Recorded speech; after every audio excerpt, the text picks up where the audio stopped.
And typically the big brands, like superheroes, they've got great public favor. They've got big muscles, which in marketing equates to big budgets. And for someone new entering the market that's under-resourced, going head-to-head and doing what they do, it's a recipe for disaster. So you specifically need to do everything they're not doing. Find your niche, find your hole, find your strategy where you could start chipping away at their market share. And before they know it, now you're the big guy and they're the underdog.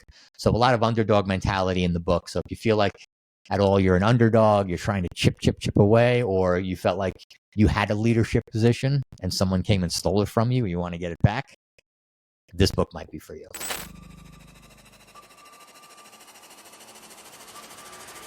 Welcome to the Ecom Breakthrough Podcast. Are you ready to unlock the full potential and growth in your business? You've already crossed 7 figures in sales, but the challenge is knowing how to take your business to the next level.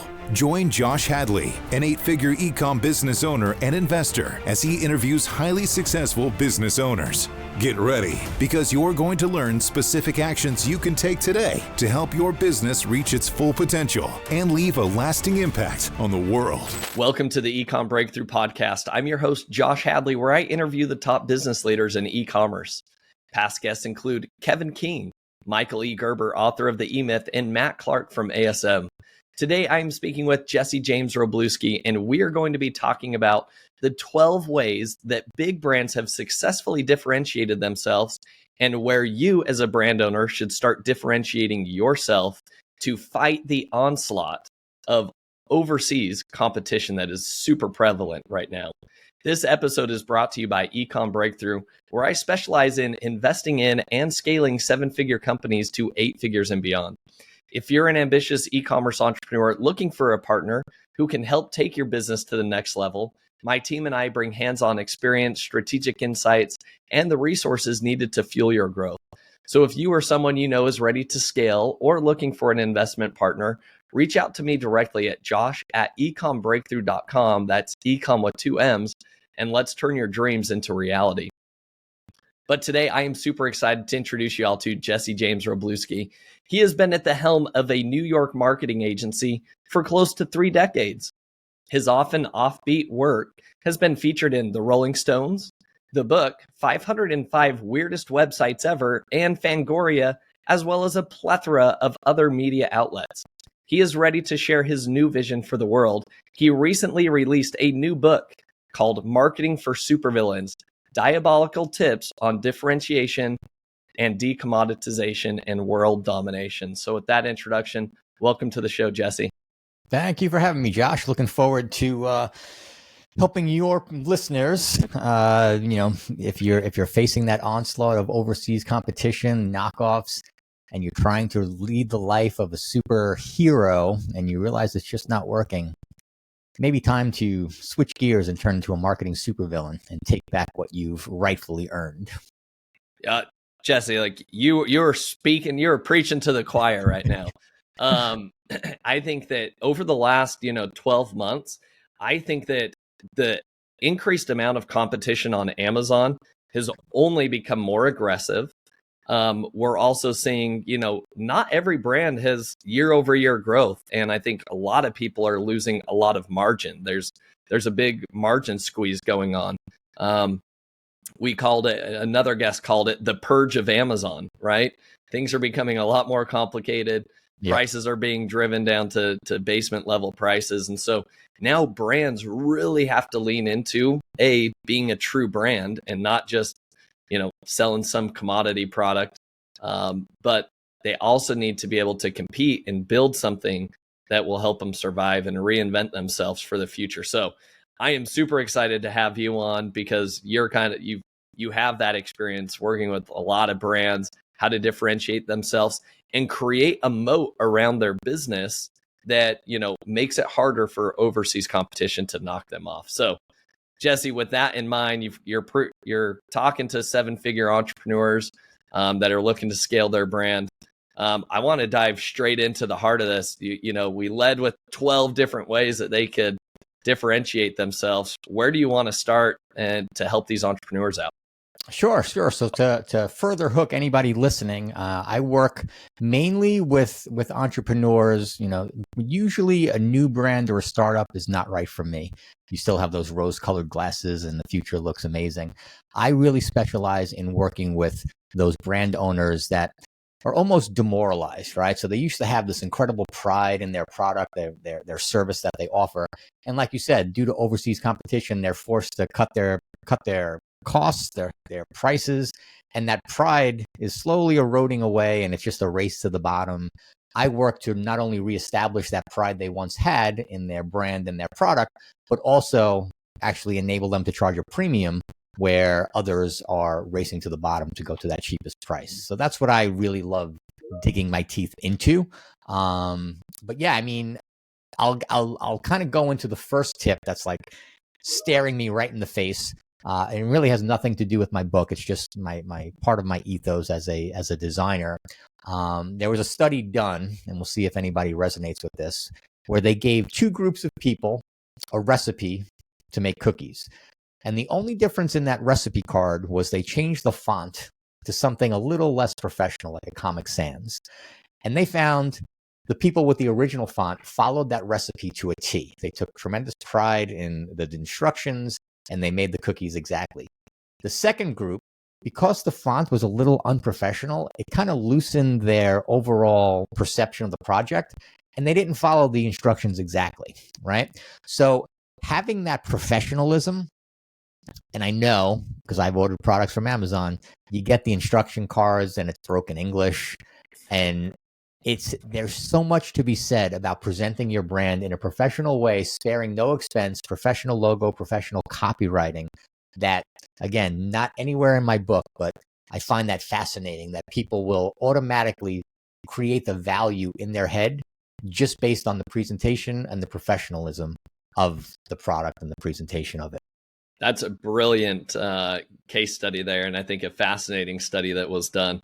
I tend to agree with that as well. So you've piqued my interest, Jesse. I'm super excited to hear how you've worked with other brands to help them reinvigorate and reignite that passion that they had about their products when there was lesser competition, so to speak. Yeah, absolutely. So I focus on differentiation. I call it decommoditization, right? So if you're a commodity, no one can really tell the special, unique, special sauce anymore. They can't tell the difference between one product and another. So you become commoditized. We specialize in decommoditizing products. And on my website, in my book, I go into great detail as a free download of something we call the universe of differentiation. And it's important to know that differentiation is very different than your USP, your unique sales proposition, right? They interchanged often, but it's often incorrectly done. I say the difference between a USP and a differentiator is like a mic drop, right? If you successfully and meaningfully differentiate yourself, that's your mic drop. No one can copy you. If your USP is, we have the best products, the best customer service, the highest quality, a competitor to come in and say that, yeah, we do that too. We use the same ingredients, the same products, the same parts, etc. That mic drop moment is when you say, we do this and nobody else can touch us, right? So going briefly through the universe of differentiation, and I'm going to pull up my little cheat sheet here because it's hard to remember all 12, but I'll run through all 12 really quick. And then Josh, I'll let you kind of pick what piques your interest just from gut instinct. So number one, differentiate via definitives, cause alignment, process, timing, lifestyle, niching down, approachable distinction, byproduct, heritage, reposition the category, exclusivity and scarcity, and differentiating via identity. So those are 12 ways that brands throughout history, both large and small, have successfully differentiated themselves. And when people hear the word differentiate, they often think, different can mean weird or odd, and that's not the case. Within this universe of differentiation, you have brands like Tiffany, like Steinway pianos, brands that you would probably not associate with differentiation, but they're successfully differentiated and they charge a premium in their industry. So we can go into any one of these that you may like. with the mindset that, you don't have to wear crazy question mark suit and, be the craziest guy in the room to successfully differentiate yourself. Yeah. Jesse, I love this. And I think it would best serve the audience if we almost deep dive.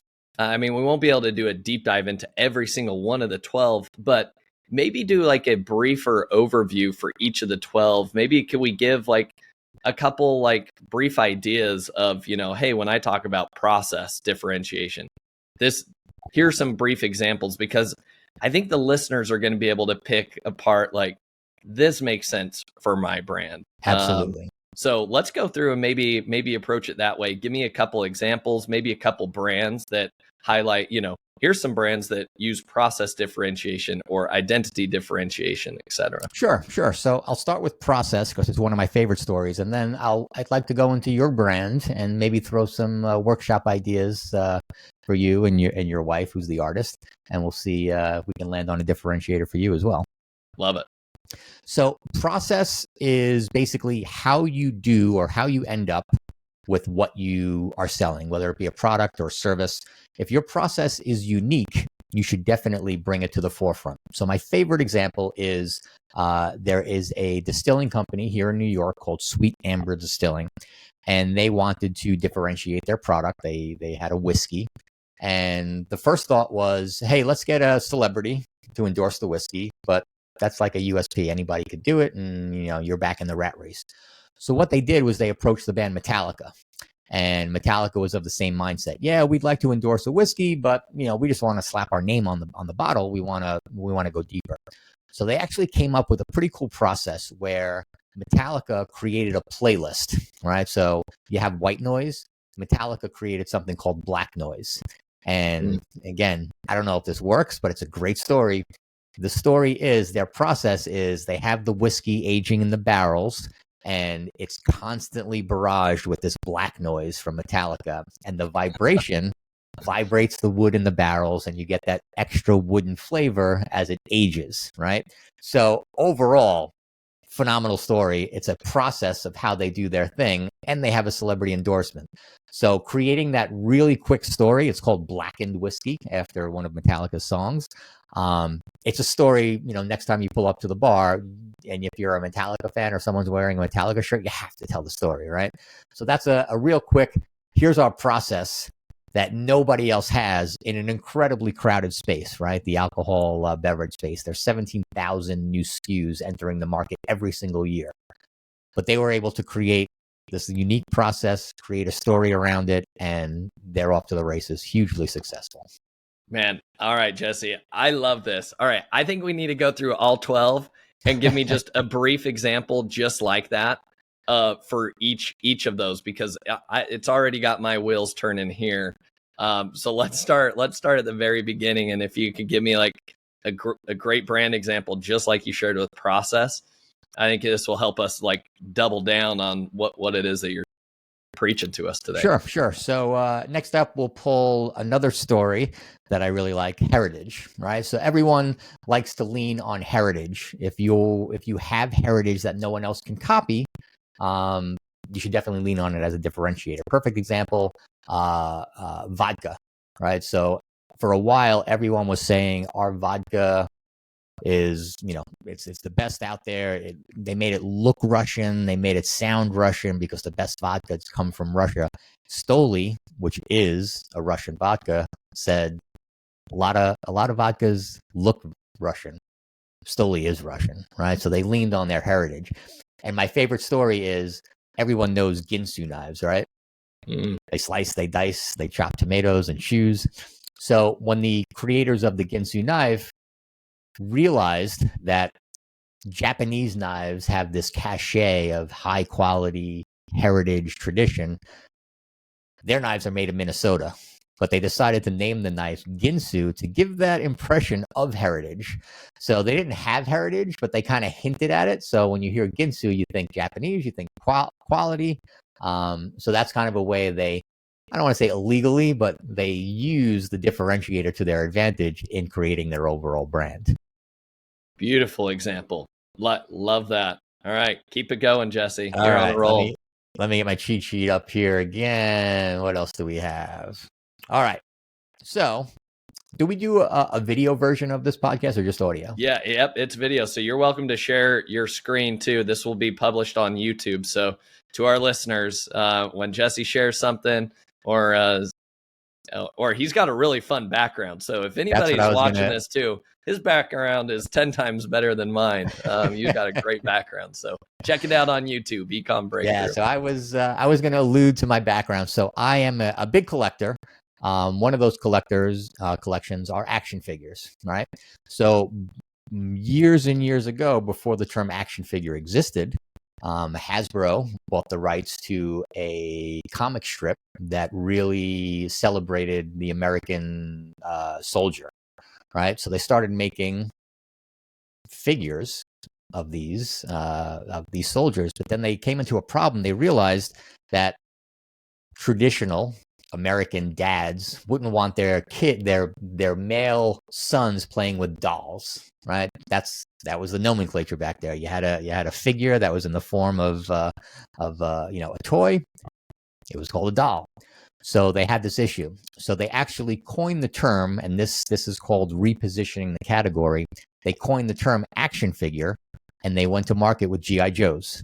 So G.I. Joe was responsible for creating the term and the whole industry of action figures. So even though they're creating a doll, right, they came up with a completely new way to present it to the market. So if you feel like your product, your service is just head and shoulders completely different or aimed at a completely different audience, you could successfully differentiate and pretty much own the market by quote unquote repositioning the category like G.I. Joe.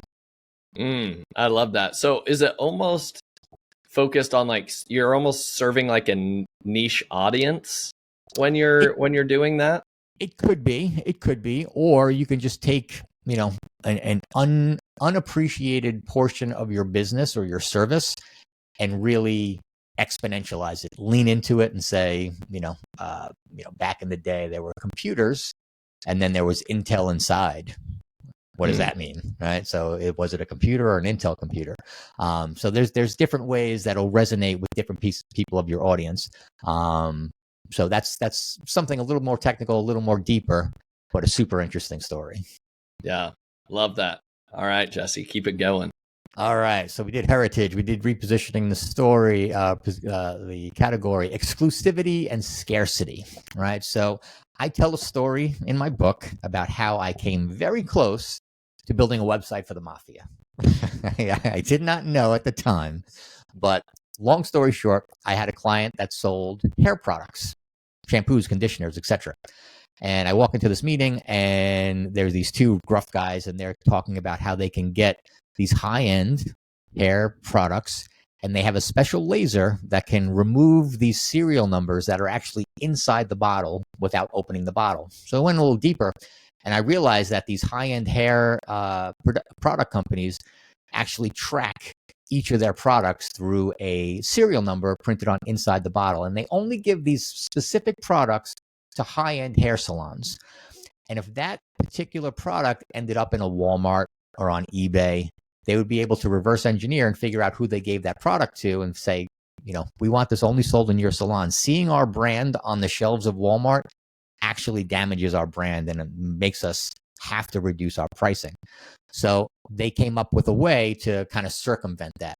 So in a way, creating that exclusivity, that scarcity, that you can only get these products in a high-end salon, it may be the same crap that's in the bottle at Walmart, but that perception, seeing it on that shelf in your salon, the top shelf, actually enables you to charge a premium. So creating almost, I want to say, an artificial scarcity or an artificial exclusivity could be another way to successfully differentiate your brand. So I'm going to put you on the spot here. How would you say you could do that if you have a brand that's on Amazon, right? And I've actually got an idea in the back of my mind, but I'm interested to hear your thoughts here.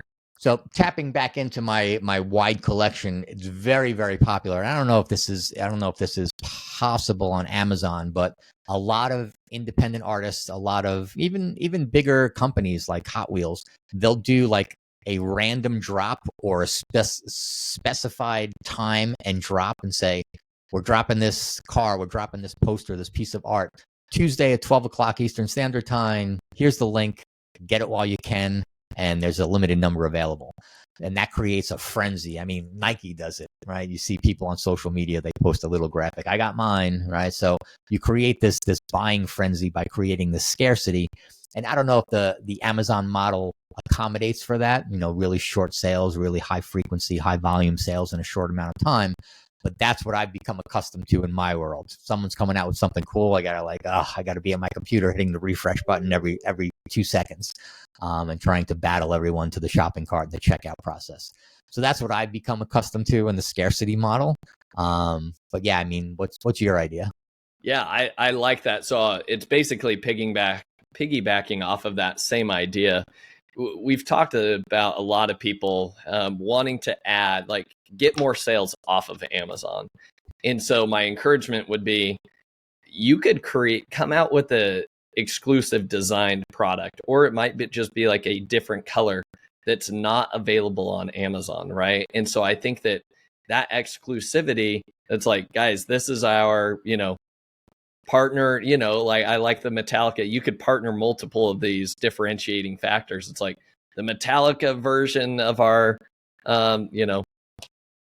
wine bottle opener is only available. We only have 1,000 units, and it's first come, first serve, and we're dropping it on this date, because then it creates that flywheel, and you're generating. I think the way that I would encourage people to see Amazon is like, that's where people learn about your brand first, and they get introduced to your brand.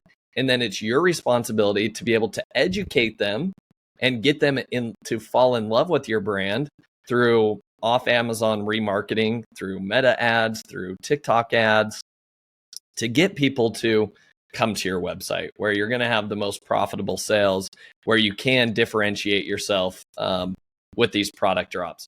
I see this happen a lot with a lot of other brands in our space specifically, that have raving Facebook groups that just love the designs of their products. And when they drop something, it will sell out really quickly. And so a really good example of this. So Caden Lane is a really good one that does kind of like these limited time drops. It'll come back to me, but it's a pajama brand. And they do partnerships with specific licenses. So they'll go get like a Disney license, and they'll drop like a Bluey or a Mickey Mouse like version of their pajamas, and they sell out. And they're not even offering this on Amazon, but they do have other SKUs available on Amazon. And so you've got a couple different options. So anyways, Jesse, anything else that you would add to those thoughts? Yeah, I mean, it's, as you're speaking, I'm thinking maybe it's kind of a backhanded technique, but maybe the exclusivity and scarcity is the anti-Amazon, right? So you have your product with your variations, and then that one variation, like you said, unavailable on Amazon, and they need to go out and find where it's available. And that gives you the opportunity to grow your brand and that connection even further. Yeah, love it. All right, Jesse, let's move into another differentiating factor. All right. Next one's an easy one. Identity, right? Differentiate yourself through identity. So you can have 1,000 bubble baths, and then you have Mr. Bubble, right? So giving your brand an actual identity. You can have vegetables, and you can have Green Giant, right? So giving your brand an identity gives them the opportunity to connect. Even though it's a made-up character, it gives them the ability to connect with that identity. So I know, Mr. Bubble is more appealing to me. I don't buy bubble bath, but it's iconic at this point. It's appealing, and judging by my background, I love a character, right? So that would cause me to actually pay a little bit of a premium for a bubble bath compared to some no-name brand that who knows where it came from. How would you recommend, somebody start with that? What if you're coming to the market, brand new brand? I know that's not necessarily where you specialize, but Mr. Bubbles is definitely more iconic, right? And you think of like the brawny man, Yep. We've all seen these TV ads over and over and over again for decades. That makes it like more appealing, obviously. So how do you recommend if you're like, I'm reinventing and I'm creating an identity that nobody's ever really seen before? Any thoughts or ideas there? Yeah, so we have the perfect exercise, and this should be done by everyone, not just someone looking for an identity. So what we do is we give homework to our clients. We give them about a week to think about it, and they come back and they're usually wrong, but it's usually a good jumping off point. So we say, if you could have a spokesperson, a dream spokesperson, do not consider money as an option. So don't pick The Rock because he has 1 million followers. The dream spokesperson that would speak, not only have access to your audience, but speak their language, know exactly what they need, vibe with them, right? So start with your dream, alive, dead, from a book, from a TV show, doesn't matter. But who is that dream voice for your product? And then from there, there's other steps how we go down, and we use adjectives to describe that person down the list. And then as you get further down the list, you have this kind of unique identity that it should sound like, it should look like, it should speak to the pains. And if you're not even considering identity, all of your social media, all of your email, all of your outbound messaging should run through this test of, does it sound authentic coming out of that person's mouth? Right. So if you're, a green, eco-friendly brand, and you choose, a stereotypical like brawny, lumberjack, right? Probably not going to match, not going to sound authentic coming out of his mouth. So I think that's a great exercise, a thought experiment to anyone considering building a brand and then exponentializing it on social media, TV, etc. That voice should be consistent throughout all your messaging. And it's hard to find that voice. Yeah. Great tip. All right, Jesse, let's keep going. All right. Putting me through the ringer here. Let's see. What's another one? Approachable distinction. So this is my favorite. And this is where you typically can have fun, be comedic, wear the crazy clothes. But we find with specific industries, the SaaS industry, high-end cars, let's use the SaaS industry, right? So people usually only use 10% of a piece of software that they pay for, right? The other 90% is just too much to comprehend. So we find that when people are searching or shopping for these particular products, they are intimidated. They don't know what questions to ask because rightfully so, it's complicated, right? So if you're constantly out there saying benefits and features and benefits, here's why you should use us, it's very complicated. Or even using the iPod, right? Before iPods came around, it was, I need an MP3 player. How much storage does it have? What's the megahertz? What does the sound like? Well, like all these technical things. And Apple knew that. And they just said, all right, we're going to wrap it in plastic. We're going to give it a shiny color. And this is your MP3 player. You don't need to know anything technical. We made it approachable, right? So SaaS companies that are feature benefit, cost savings, they need to consider, hey, how do I make this more approachable than the CPA website that's all numbers, all, technical. Look, I'm intimidated. I want to work with someone that's fun, someone I can talk to, someone that understands me. So I think approachable distinction is probably the biggest differentiator that most brands out there can grab onto, because, in the marketing industry, most of my clients don't understand marketing. So how are they going to choose? They're probably going to choose the lowest price. But if you give it something that's a little bit more approachable, we talk about, we get the best CPMs, we get the best CPAs, the best keywords, SEO results through the roof. That's too intimidating, man. I don't want to enter that conversation because I'll feel stupid. Make it more approachable. Yeah. Approachable distinction. Differentiate yourself with approachability. Love that. Okay, Jesse. So next question here is, I'm going to put you on the spot again. Sure. How, out of these 12 that you've listed, what would you say are like the top 2 or 3 that you think would like highly resonate with like an e-commerce brand that is selling on Shopify or on Amazon, that you think, or that you've seen with your clients? Like, guys, these are the, if I were to only choose 2 or 3 levers to pull to create a moat around my brand through marketing, these would be the ways I would do it. Any leads or insights there? Sure. I mean, every single brand is different, which is why we created the universe of differentiation. But using your Hadley Designs as an example, I never met your wife. You told me what she does, and she's an artist. So it immediately, as a fellow artist, I wanted to hear her process. I wanted to hear her heritage, how she comes to the designs, why she's an artist, what these designs mean to her. I've never seen her products, but I think that could, completely separate. Is she a mom running a business? How does being a mom affect her designs? Things like that people can automatically, grab onto. So I think that story for you, heritage, maybe niching down, if she's creating a lifestyle brand, in the future. I know we're starting with stationery, but could this be leveraged into an entire lifestyle brand? But I immediately, maybe because I'm an artist, I wanted to know more about why this stationery? Why should I pick this design versus a cheap knockoff? Does it have, I'm choosing stationery. It's a special item. It's not just, a commodity. It has a design on it that means something. I'm going to buy it because it resonated with me. It means something. Let's go deeper. Why does it resonate with me? Who made it? Why did they make it? Et cetera, et cetera. So I think there's opportunity there, especially for the smaller brands, right? Small business owners, everyone's, shop small, yada, yada, yada. They have that sentiment. Tell me why. Why should I shop small with you as opposed to a bigger, more established manufacturer?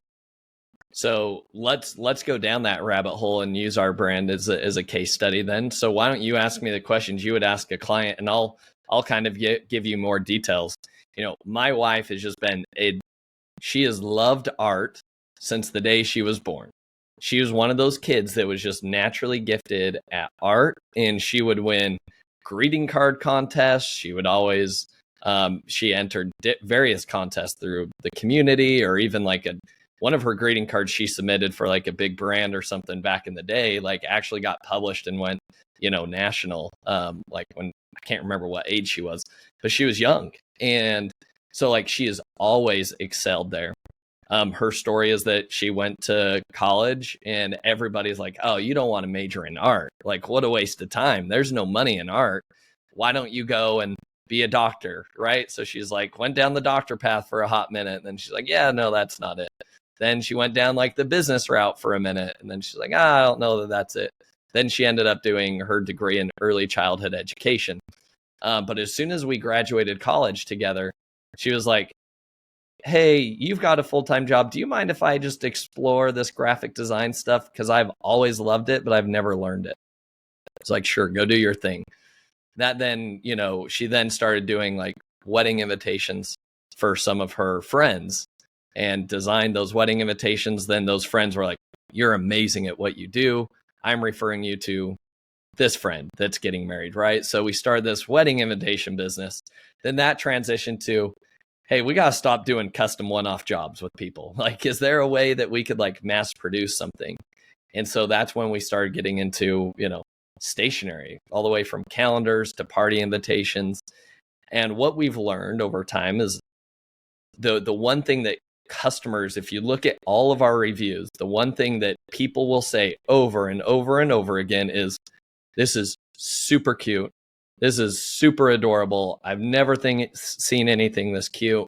Any of like our influencers that are posting about our products, they're like, guys, you got to take a look at everything she has to offer because everything is just adorable, right?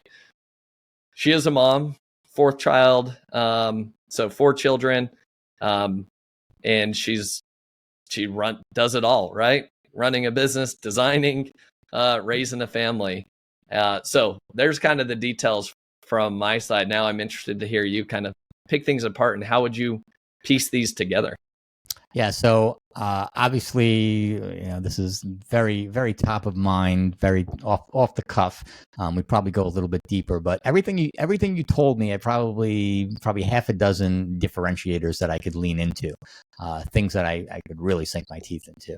But one of the things that a lot of people forego when they're differentiating themselves is they don't go all in, right? So one of the differentiators we didn't get to is cause alignment, right?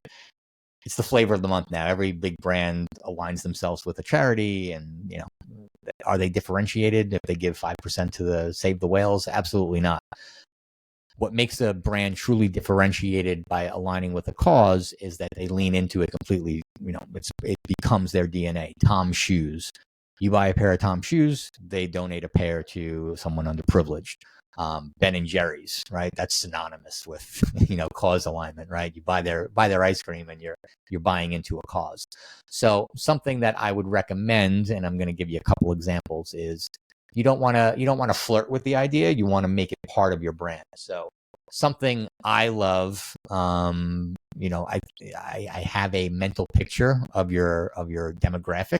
May not be correct based on the data I have. I'm making assumptions, but the people that would buy extremely adorable, as you say, stationery, there may be a flip side, right? So everyone loves a trailblazer. Everybody feels like they're, I think a lot of people have an outsider or a supervillain side to them that they keep hidden, right?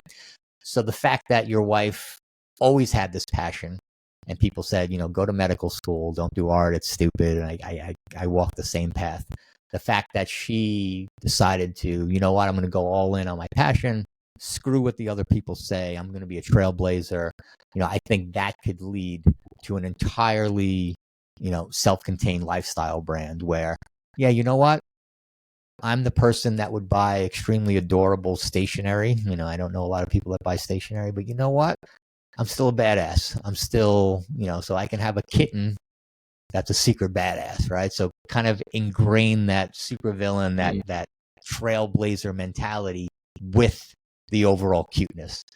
Just a thought. That's something I would do if this was my company. I'd probably need more information about your demographic.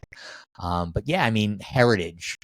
Most people, we've been doing stationery since 1911, right? Maybe something like, heritage stationery since 8 years old, something like that. Like, yeah, your wife is the artist and she's been doing it forever, and you can kind of leverage that story. And when I'm looking at it done correctly compared to a knockoff, you know what? I resonate with this person. I get it.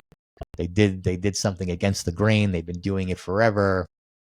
Mother running a business, whatever resonates with that audience, I think you can lean into and kind of bring it into your brand DNA. So really focus on, maybe even like meet the artist, right? I'm thinking like one of our secondary images on Amazon is almost like meet the artist, and here's a little blurb about her background, right? Would that be something you would double down on? Absolutely. Yeah, I mean, look, I'm assuming your wife is very personable, and that picture, speaks 1,000 words. Some people are not. They think they are, and they get on camera, and it's like, no one's ever going to resonate with you. So you leverage your strengths and you hide your weaknesses. So if you think that's something that would resonate, absolutely. I know Amazon has videos as well. So quick 30-second story. I think that could greatly set you aside from the knockoffs. Love that, man. This has been a lot of fun, Jesse. What else what else have we not touched on that you think our audience needs to hear to help differentiate themselves?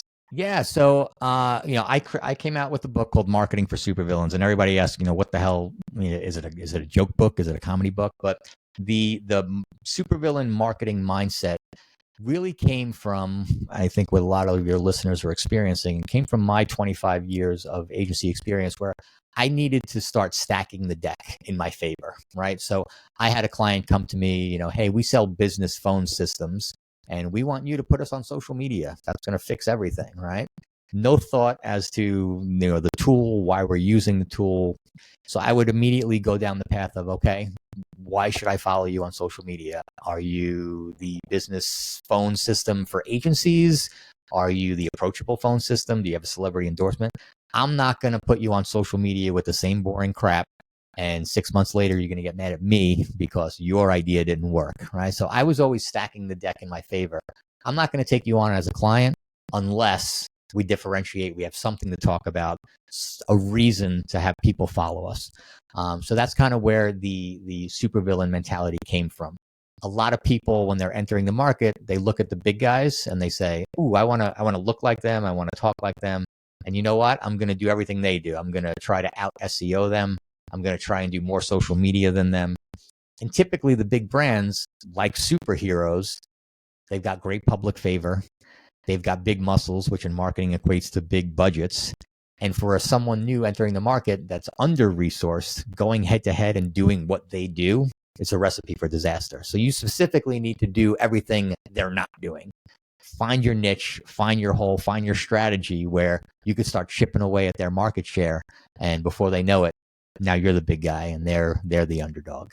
So a lot of underdog mentality in the book. So if you feel like at all you're an underdog, you're trying to chip away, or you felt like you had a leadership position and someone came and stole it from you, and you want to get it back, this book might be for you. Beautiful. Love this. I think you've piqued many people's interest on this. I hope so.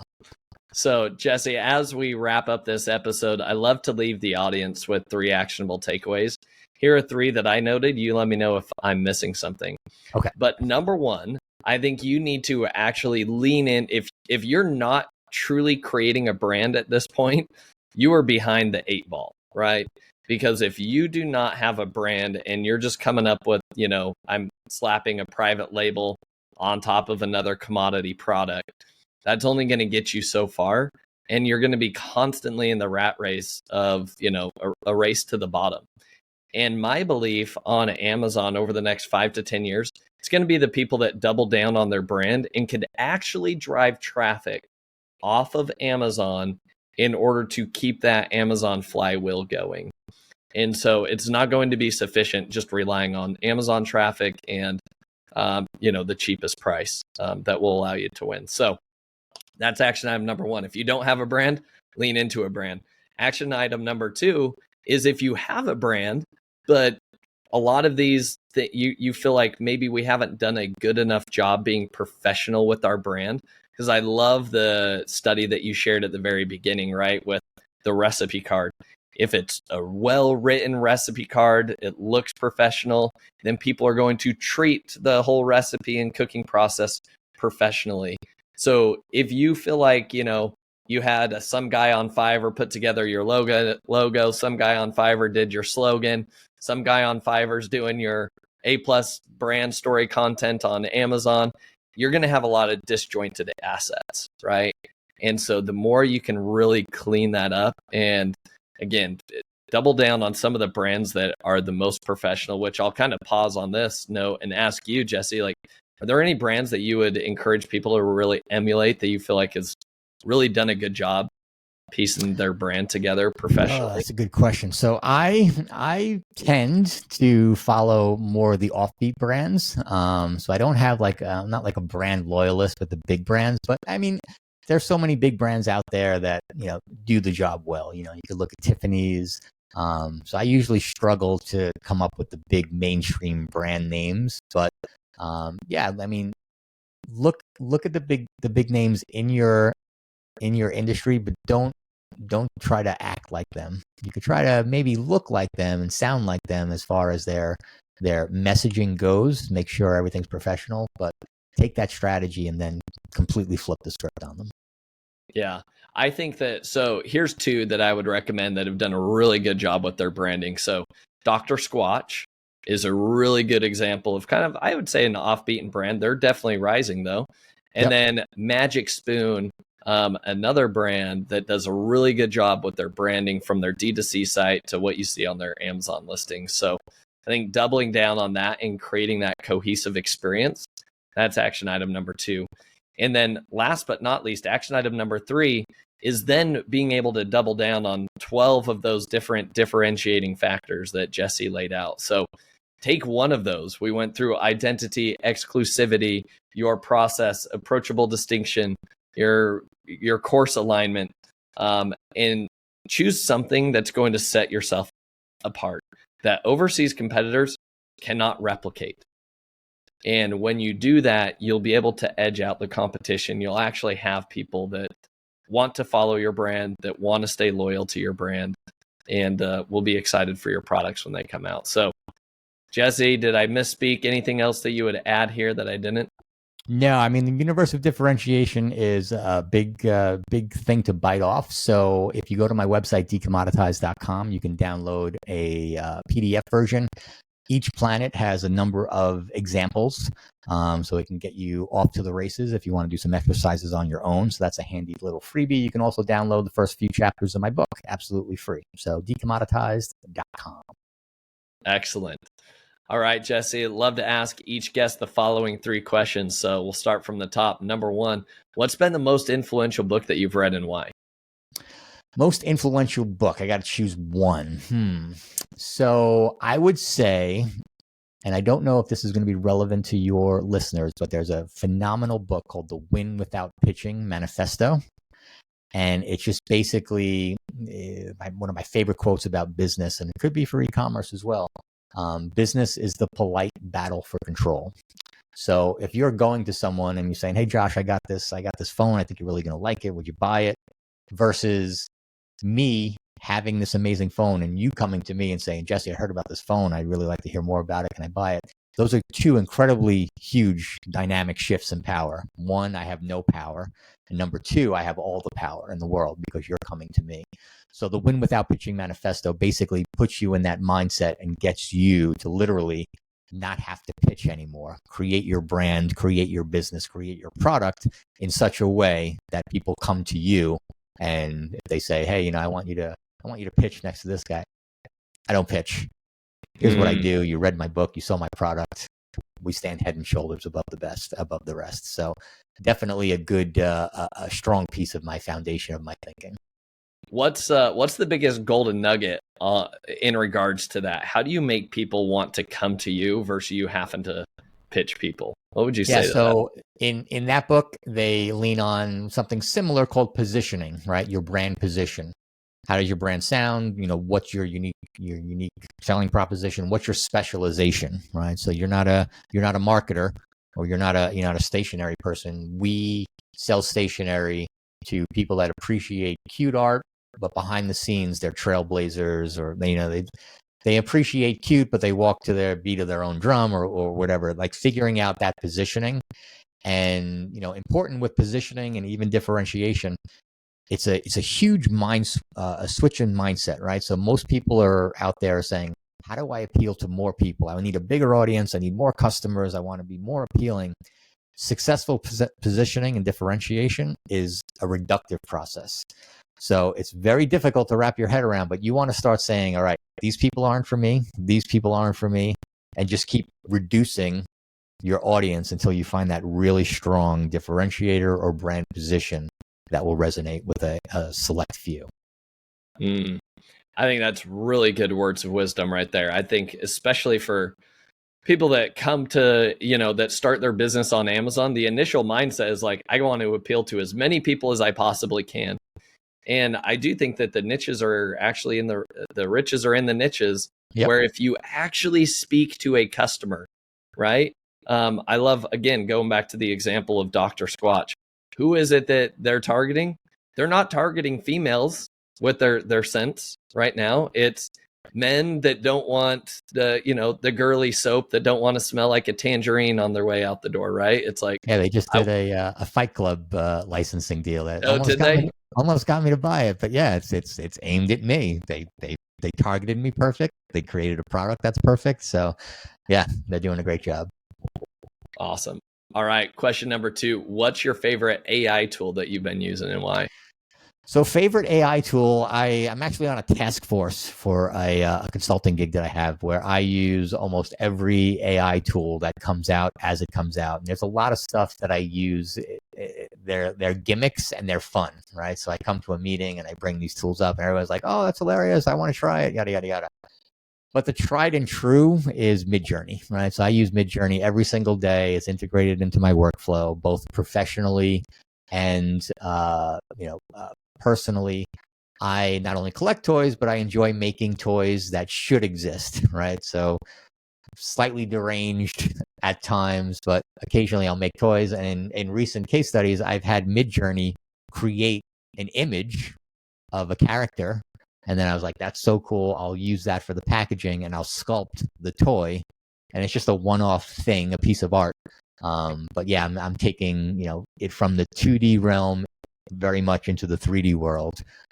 It's just been a really fun tool for iteration and ideation. So Midjourney gets the daily thumbs up. Yes. So I'll ask you this question then on Midjourney. Any specific prompts or tips that you would recommend to actually get what you want out of Midjourney?